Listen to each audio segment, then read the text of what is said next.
Bonjour à tous, nous nous retrouvons de nouveau à Toulon sur un XS 14 de la compagnie Blue Wave pour un nouvel épisode de notre podcast avec Romuald et Nicolas, donc cofondateurs de Naughty Concept. Et aujourd'hui, on a le plaisir de recevoir Thomas. Thomas qui nous a rejoint assez tôt dans l'aventure Naughty Concept, ça devait être en 2017, moi j'ai ça en tête, mais tu seras peut-être plus précis que moi.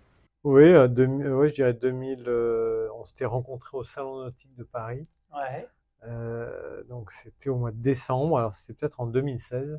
2016, possible que ça soit en 2016, ouais. Voilà. Et Thomas a été un de ses premiers loueurs, parce que ton métier c'était loueur de bateaux à l'époque quand on s'est rencontrés. Absolument. J'avais une agence de location à Port-Grimaud, dans le golfe de Saint-Tropez, où on proposait des bateaux moteurs, orientés moteurs, entre 5 et 20 mètres. Et donc, justement, quand je l'avais rencontré à l'époque à Paris, ça m'avait tout de suite interpellé. Et j'avais été extrêmement content de vous rencontrer pour découvrir vos outils. Ouais. Donc Thomas, il a été un super utilisateur de nos outils, à tel point que tu es devenu animateur chez nous. Tu fais partie de cette petite équipe en France qui est devenue animateur Naughty Concept. C'est-à-dire grâce à ton expérience et ta connaissance du métier, ça t'a permis de proposer à tous tes collègues et confrères autour de toi une solution qui te convenait chez toi et qu'on a su adapter aussi à leurs besoins. Oui, effectivement, j'ai fait l'expérience et je me suis vraiment mis en situation et j'ai vraiment utilisé l'outil à fond pour essayer de comprendre et voir ce que ça pouvait m'apporter. Et quand j'ai vu, voilà, dans ma société de location que ça avait un impact très important dans mon organisation et dans l'optimisation du temps et de la gestion des clients et du suivi des bateaux, que j'ai voulu après effectivement en faire partager mes confrères, parce qu'en fait on travaille ensemble hein, dans la location, même avec nos confrères, on partage des bateaux, on partage des clients, dans le but de pouvoir répondre à la demande qui est très importante pendant la saison. Et alors, c'était quoi du coup le nautisme il y a 10 ans, la location il y a 10 ans, avant qu'on digitalise un peu cette... Location avant la digitalisation, on était avec on imprimait nos check-in, check-out sur papier. Il n'y avait pas de photos, c'était des croix sur le schéma du bateau pour indiquer s'il y avait des endroits. On notait s'il y avait des hélices abîmées, etc. Et donc, voilà, il y avait souvent des contestations des clients le soir. Et il devenait quoi ce papier Alors, nous, on était plutôt organisés, mais donc on essayait on restait dans un classeur, un suivi, mais tu te retrouvais avec la fin de la saison avec une pile de 200, 300 bouts de papier. Donc, c'était pour le suivi et le classement, c'était parfois compliqué. Ouais. Et du coup, c'est vrai qu'on a sorti Charter assez vite, Ouais. on l'a dit plutôt dans un autre épisode, mais très vite, les solutions qu'on a faites, ça a été très bien perçu par les locataires, les loueurs, pardon, et notamment pour la boîte noire, mais aussi pour la partie digitalisation. Et je pense que tu as participé à si je me souviens bien, à ce qu'on conçoive les premières versions de Charter, Pas avec, ouais. avec une problématique en plus, qui était que dans le golfe de Saint-Tropez, le réseau téléphonique est particulièrement... Difficile. À Stable. partir du premier juin jusqu'au 30 septembre. Bizarrement, pile dans le moment où on doit travailler. Donc c'est pour ça. Bon, après, on a réussi quand même à s'adapter parce que ça a quand même toujours fonctionné et ça fonctionnait déjà à l'époque. C'est-à-dire, nous, on anticipait, on anticipait nos préparations de bateau avec les photos un petit peu avant l'arrivée des clients. C'était néanmoins daté, la photo était enregistrée à date et l'heure du jour, hein, donc c'était généralement entre 8 heures et 8h45 le matin, et ce qui nous permettait en fait d'avoir vraiment les check-in qui étaient prêts et de pouvoir nous consacrer à 100% à nos clients quand ils étaient là. On n'était pas là à faire des photos pendant 10 minutes et surtout, vu le volume de clients qu'on avait chaque jour, on était une équipe de 4 à 6 pontonniers et on gérait entre 10 et 20 clients par jour. Donc, il y avait des moments de rush où si tu avais bien préparé ta matinée et utilisé justement l'outil que vous nous avez mis à disposition, on avait un vrai gain de temps et les clients étaient satisfaits parce que c'était rapide et ils avaient le temps de poser leurs questions et on se focalisait pas sur écrire à moitié sur un bout de papier ou faire des photos avec son téléphone qu'on retrouve pas forcément le soir, quoi. Ouais. Je me souviens, c'est avec toi qu'on avait créé les premières checklists pour les capitaines, quoi, pour les skippers aussi. Oui. Pour qu'ils viennent le matin et qu'ils passent 3/4 d'heure à vérifier que le bateau fonctionne, que les pleins sont faits, que tout est prêt, les serviettes et tout le... Les sacs poubelles, tout ce qui est nécessaire à la journée. Alors, effectivement, la complexité dans la location, c'est que on peut avoir un capitaine qui va être sur le bateau numéro 1 le lundi, sur le B le mercredi et sur le C le dimanche. Donc, il n'a pas forcément toujours le même bateau. Et pour les propriétaires, c'est vraiment un gage de transparence, c'est-à-dire que on confie au capitaine un bateau dans un état le matin et on doit le ramener le soir dans les mêmes, plus ou moins dans les mêmes conditions pour pouvoir fidéliser nos clients et qu'ils aient confiance en notre mode de fonctionnement. Et sur le deuxième aspect qui est très important, c'est également de ne pas oublier des serviettes, les masses-palmes tuba pour les clients. Et donc, ça fait comme quand on est certainement dans l'aéronaval, quand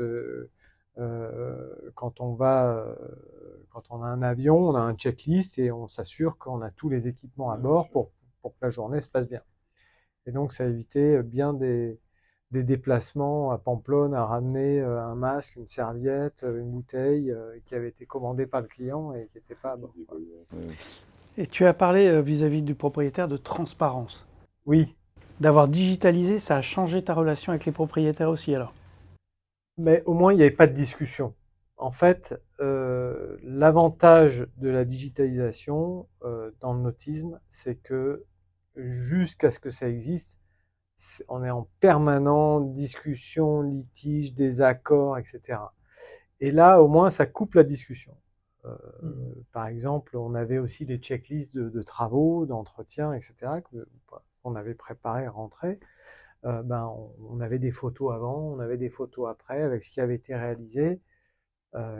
Et ça coupe court tout de suite à la discussion. On peut faire notre facture des travaux réalisés et on n'a pas de problématique et les clients se sentent du coup, alors ils ont tendance à contrôler au départ et après à nous faire confiance. T'as pas une petite anecdote rigolote avec un locataire? T'as dû en avoir. Oui, alors il y en a plein. Alors par rapport à la digitalisation, on a eu une anecdote. Une fois, on nous avait livré un bateau neuf la veille, un bateau de propriétaire, parce qu'on avait essentiellement des bateaux de propriétaires. Et donc, c'était, je me rappelle, un semi-rigide, flambant, tout neuf, etc. Donc, les clients arrivent, ils étaient contents, toute une équipe, ils trouvent un bateau, c'est plaisant, quoi, hein, quand on réserve un bateau, quand il arrive, qu'il est tout neuf, c'est plaisant. Et le soir, quand il est rentré, je l'ai vu arriver, et là, je me suis dit, oh là là, qu'est-ce qui s'est passé? Et en fait, les clients ont débarqué, il y a eu tout de suite de l'agressivité. C'est-à-dire, alors que, ils avaient quand même passé une journée en mer, Normalement. Normalement, on passe un bon moment, on est Normalement, on détendu. passe un bon moment sur un bateau tout neuf, ça doit bien se passer. Et là, ils sont arrivés très agressifs, à sortir presque leur téléphone portable pour me filmer en disant ouais le bateau machin ceci cela. Et donc moi j'ai tenu bon heureusement. Je suis rentré au bureau, j'avais fait mon check-in comme il faut le matin Et donc, j'ai pu conserver la caution. Alors même s'ils sont partis en faisant un peu la tronche, j'ai pu, pour le coup, protéger mon propriétaire qui m'avait fait confiance et les clients ont payé leur partie. Mais voilà, il y a eu sous une tension assez extrême, mais bon, moi j'étais assez Ouais, on a déjà entendu qu'il y en a qui en venaient aux mains Ok, après maman. des locations Ah bah, oui, c'est... pour mauvaise foi, quoi, un petit peu aussi. Une fois que tu as fait une connerie.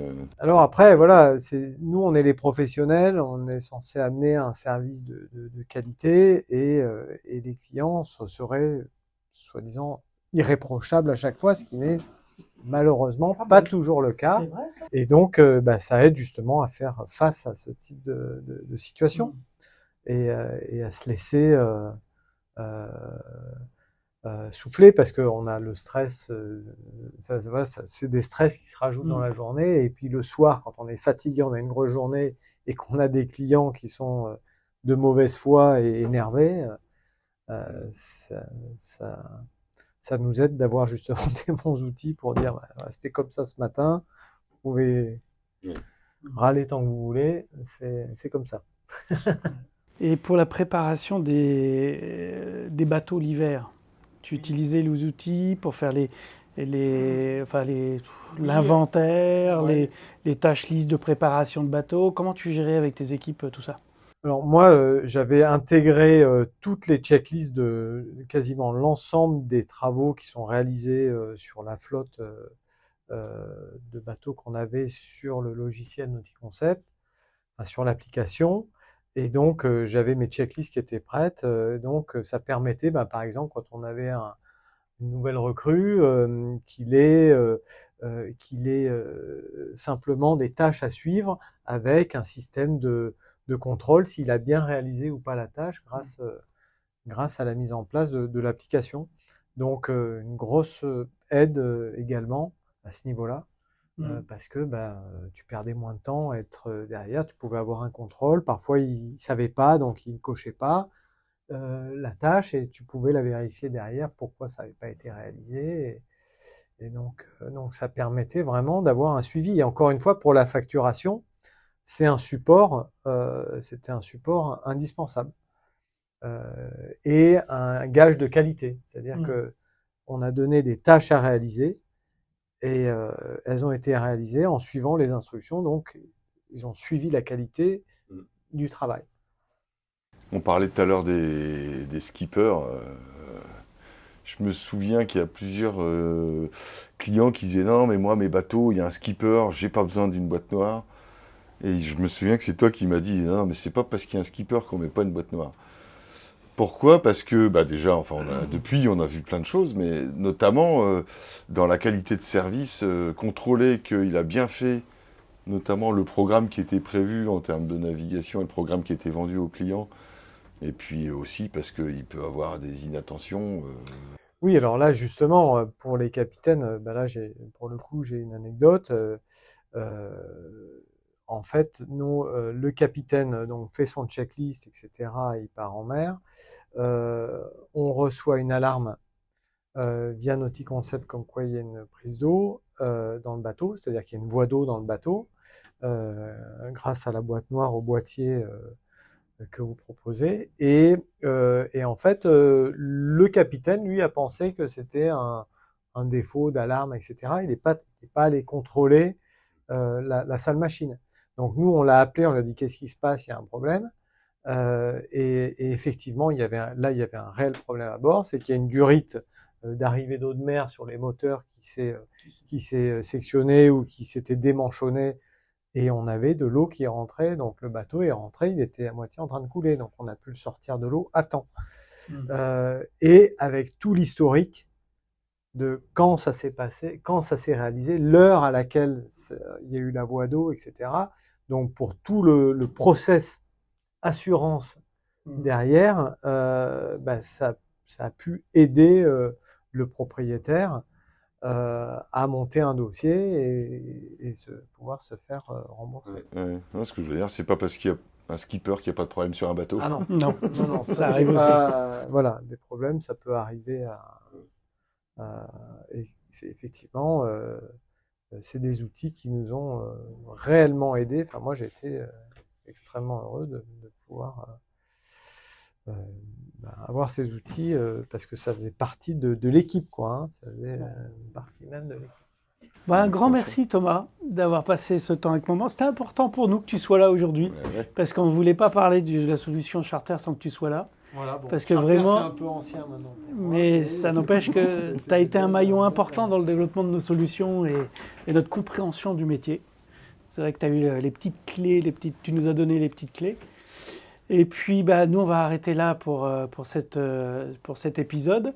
On va enchaîner bientôt sur un autre côté de Naughty Concept, qui est quelque chose qui nous tient beaucoup à cœur. C'est l'activité Liberty Pass, le bateau par usage, qui a donné un très gros élan, en tout cas nous a donné un très gros élan au sein de nos équipes en sortie de Covid. Voilà. Merci un Thomas. Grand merci Thomas Merci et Romu. encore un grand merci Merci à Blue Wave de Nico. nous inviter sur cet XS14 à Toulon. À très bientôt. À bientôt.